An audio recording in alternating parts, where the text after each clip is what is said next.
नागपुर में 26 मई को प्रत्येक पात्र नागरिक को सरकारी सेवाएं पारदर्शी और निर्धारित समय सीमा में उपलब्ध हो, इसके लिए महाराष्ट्र शासन ने महाराष्ट्र लोक सेवा अधिकार अधिनियम लागू किया है। नागपुर ने राज्य सेवा अधिकार आयुक्त के रूप में पदभार संभालते हुए संदीप देशमुख ने कहा कि महाराष्ट्र लोक सेवा अधिकार अधिनियम की नागपुर महसूल विभाग की ओर और अधिक सख्ती से अमल किया जाएगा ताकि नागरिकों को सरकारी सेवाएं पारदर्शी और समय सीमा में मिल सके। उन्होंने अधिनियम के प्रति जन जागृति बढ़ाने, अधिकारियों कर्मचारियों में जवाबदेही विकसित करने तथा उत्कृष्ट कार्य करने वालों को प्रशस्ति पत्र देकर प्रोत्साहित करने की बात कही। इससे पहले देशमुख विभिन्न महत्वपूर्ण प्रशासनिक पदों पर कार्य कर चुके हैं और सहकार व गृह निर्माण क्षेत्र में उनका योगदान उल्लेखनीय रहा है। राज्य सेवा हक्क हमी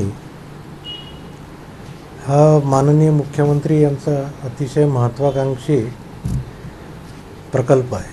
याच्यामुळे राज्यातील नागरिकांना सरकारतर्फे त्यांना देण्यात येणाऱ्या सेवा ज्या आहेत त्या विशिष्ट कालावधी मिळालीच पाहिजेत असा माननीय मुख्यमंत्र्यांचा ची इच्छा आहे आणि त्यासाठी त्यांनी भारतामधल्या काही सिलेक्ट राज्यांमध्येच हा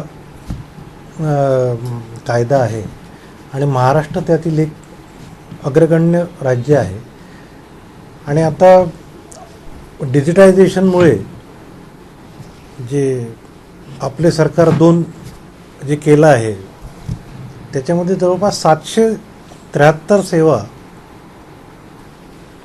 लोकांना फिंगर टिप्सवर उपलब्ध होणार आहेत। आपल्या मोबाईलवर त्यांना ती सेवा मागता येणार आहे आणि ज्यांच्याकडे नाही त्यांच्यासाठी आपले सरकार सेवा केंद्रांची सुद्धा सोय आहे। या सगळ्या गोष्टी आम्ही जेव्हा प्रशासनामध्ये काम करत होतो तेव्हा आम्ही सेवा तयार करणे, त्याच्यातील टप्पे कमी करणे याच्यासाठी कामं केले होते। सुदैवाने आज मला आयुक्त म्हणून काम करायची संधी प्राप्त झाली आहे।